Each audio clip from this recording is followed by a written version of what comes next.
드디어 저도 이름이 생겼습니다. 인사이트가 뭔지 궁금하신 분들도 계실 텐데, 인사이트의 영어적 사전 의미를 보면 통찰, 본질을 꿰뚫어 본다라는 거죠.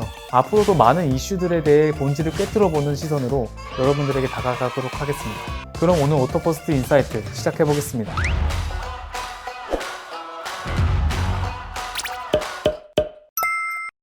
얘가 이렇게 나와버렸으면 현대차 내부에서도 좀 말이 많겠는데요? 까딱하다간 국내 세단 시장에서 그랜저 제치고 짱 먹으면 곤란해지니까요. 오늘은 또 어떤 제조사의 결합 문제를 갖고 왔나 기대하신 분들도 계시겠지만, 오늘은 결합 얘기보다는 최근 핫한 차 얘기를 해보려고 합니다. 아니, 불나는 핫 말고 관심이 핫.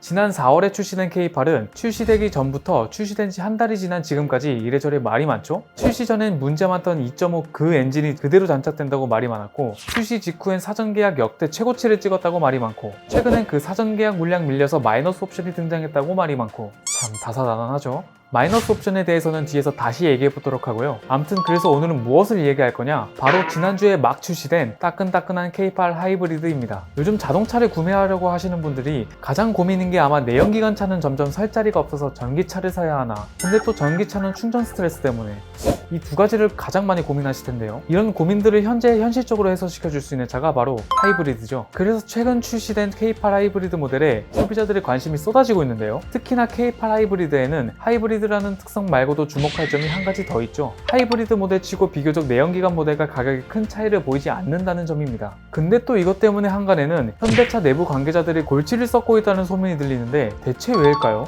자, 오늘은 가볍게 K8 하이브리드의 가격 구성과 이걸 본 현대차 관계자들은 왜 골치가 아파졌는지 그 이유를 한번 파헤쳐 보도록 하겠습니다. 신형 K8의 파워트레인은 2.5 가솔린, 3.5 가솔린, 3.0 LPI까지 세 가지 파워트레인 모델이 먼저 출시됐고, 지난주에 출시된 1.6 가솔린 터보 엔진이 장착된 하이브리드 모델까지 총 4가지 왜 저렇게 웃지? 하이브리드 모델까지 총 4가지 파워트레인이 존재하는데요. 지난 저희 영상에서도 말씀드렸듯이 이 중에서도 2.5 가솔린 모델과 하이브리드 모델이 K8의 주력 모델이 될 전망이죠. 작년 한 해 동안에만 144,188대가 팔린 그랜저의 모델별 판매량만 봐도 2.5 가솔린이 73,169대, 2.4 하이브리드 모델이 38,989대로 두 모델이 전체 판매량의 약 70%를 차지했는데요. 하지만 최근 2.5 가솔린 엔진에 대한 논란의 불씨가 커지고 있는 상황이라 하이브리드 모델까지 출시한 지금 K8은 2.5 가솔린 엔진보다 하이브리드 모델의 판매량이 더 높아질 수도 있을 전망입니다. 그도 그럴 것이 2.5 가솔린 모델에 비해 가격 차이가 크게 나지 않은 하이브리드 모델이었습니다. 2.5 가솔린 모델의 가격은 3,279만원부터 3,868만원으로 책정되어 있고, 하이브리드 모델은 3,698만원부터 4,287만원으로 각각 가장 기본 트림의 가격들로 비교해보면 약 420만원 정도의 차이를 보이는데요. 그럼 또 420만원은 네 집 개이름이냐 하실 수도 있는데, 하이브리드 차는 친환경차 구매 혜택을 받을 수 있어 최대 183만원까지 혜택을 받기 때문에 그 차이는 더 좁혀지게 되죠. 하지만 이는 2021년 6월 전까지 적용되는 내수 활성화를 위한 개소세 인하를 포함한 기준인데요. 2021년 7월부터는 다시 개소세가 5%로 인상되고, 2021년을 끝으로 친환경차 개소세와 취득세 감면 또한 종료돼 2022년부터 하이브리드 차를 구매하는 소비자는 약 250만원가량의 가격이 인상되는 점을 염두에 두셔야 하죠. 또한 이전 K7 프리미어 하이브리드 모델에 장착된 2.4 MPI 엔진에서 K8 하이브리드는 출력과 연비면에서 향상된 모습을 보여주는데요. 결국 2.5L 엔진 대비 1.6L 엔진이 탑재된 K8 하이브리드 모델은 배기량이 줄어드는 만큼 자동차세가 줄어드는 이점까지 생각해보면 가격 차이가 크지 않는 상황입니다. 만약 기본 사양 가격으로만 따졌을 땐 하이브리드 모델의 노블레스 라이트 트림은 2.5 가솔린 모델의 시그니처 트림, 3.5 가솔린 모델의 노블리스 트림보다도 저렴한 건데요. 특히 친환경차 혜택을 받아 실구매를 했을 시엔 3,929만원의 하이브리드 노블리스 트림이 3,848만원인 3.5 가솔린 노블리스 트림보다 저렴하게 구매할 수 있었습니다. 하지만 이런 K8 하이브리드 모델의 가격을 본 현대차 내부의 분위기가 심각해질 만도 한데요. 이게 또 같은 집안인데 뭘 현대차 관계자들이 머리 아프냐 하실 텐데, 같은 집안일지라도 현대기아차는 조용히 안 보이는 경쟁을 해왔는데요. 특히나 그랜저와 K7은 두 기업의 자존심이라 할 만큼 서로 앞다퉈가며 상품성을 개선한 모델들을 내놨죠. 이번 K8만 봐도 기아가 그랜저보다 한 체급 위로 내놓았다고 하니 현대차도 이에 질세를 아예 그랜저를 대형급으로 격상시키겠다고 했으니까요. 그런데 말입니다. 바로 이게 문제가 된 겁니다. 현대차는 2022년에 6년 만에 풀체인지를 는 그랜저를 기존 준대형급에서 차체 크기를 키워 대형급으로 한 체급 높여 내놓을 계획인데요. 그런데 다들 알고 계시는 현대차 그룹의 판매 방식, 그게 뭐죠?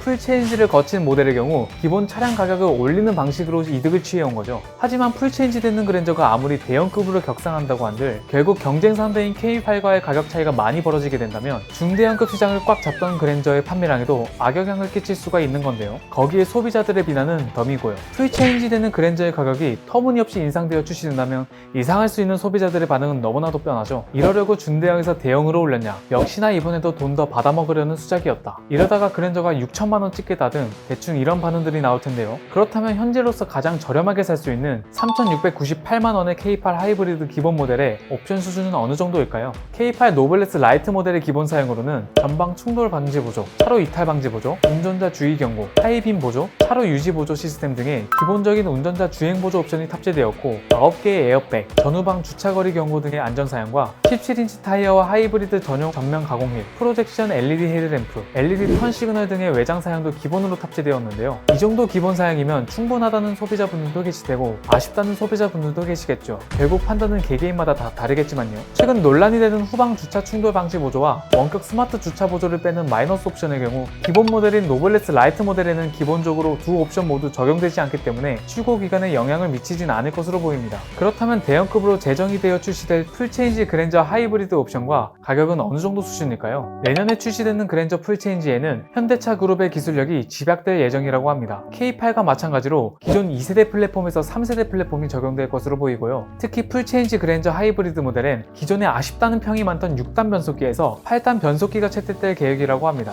올해 출시될 풀체인지 G90에 본격적인 자율주행이 가능한 레벨 3단계가 탑재되는 만큼 풀체인지 그랜저에도 레벨 3단계의 자율주행 시스템이 탑재될지는 아직 미지수이나 기대를 걸어볼 수도 있겠네요. 그리고 2022년부터 출시되는 현대차 그룹의 신차들에는 기존에 선택하면 돈 아깝다는 평이 많던 빌트인 캠이 업그레이드되어 고성능 빌트인 캠으로 바뀔 예정이라고 합니다. 기존 HD급의 낮은 해상도에서 쿼드 QHD급으로 업그레이드된 화질을 보여줄 것이라고 하는데요. 음성 녹음이 안되던 단점도 개선되어 출시된다고 합니다. 하지만 이렇게 신기술들이 탑재되는 만큼 가격 인상폭도 커질 전망이죠. 3,639만원에서 4,032만원의 가격으로 판매되던 기존 K7 하이브리드에 비해 크기와 파워트레인의 변화가 있는 K8 하이브리드의 경우 현재 3,698만원에서 4,287만원으로 판매되고 있는데요. 신형 그랜저의 경우엔 대형급으로 커지는 차체, 6단에서 8단 변속기 장착 등을 감안한다면 옵션을 미포함한 상위 트림의 가격이 5천만원에 육박할 수도 있을 거란 예측이 나오고 있습니다. 이에 네티즌들은 1.6 터보 엔진의 8단 하이브리드 나오면 준대형 하극상 제대로 나오겠다. 지금 K8 대기 타도 6개월 이상 걸린다는데 기다렸다가 그랜저 사는 게 낫겠다. 이대로만 나오면 제네시스와도 격차가 많이 줄어들 것 같다며 기대를 표하는 반면 아이고 또 가격 올리겠네. 가격 겁나 비싸지겠다와 같이 역시나 가격 상승을 걱정하는 반응도 많았죠. 풀체인지 되는 그랜저의 코드명이 대형차 전용인 UN7인 만큼 중대형에서 대형급으로 차급이 올라가는 건 이미 기정사실화되었는데요. 만약 그랜저가 대형급으로 출시된다면 경쟁 상대가 K8이 아니라 같은 대형급인 K9이 되겠죠. 가격 또한 대형급에 걸맞게 출시될 거고요. 하지만 현대차 입장에서도 한 해 전체 판매량의 20%를 넘게 차지하는 그랜저를 가지고 마냥 위험한 도박을 할 것처럼 보이지는 않죠. 만약 풀체인지 되는 그랜저와 K8의 가격 차이가 많이 난다면 국내 세단 시장을 이끌어 나가는 주인공이 바뀔 수도 있겠네요. 하지만 무엇보다도 중요한 건 새로 출시된 K8 하이브리드건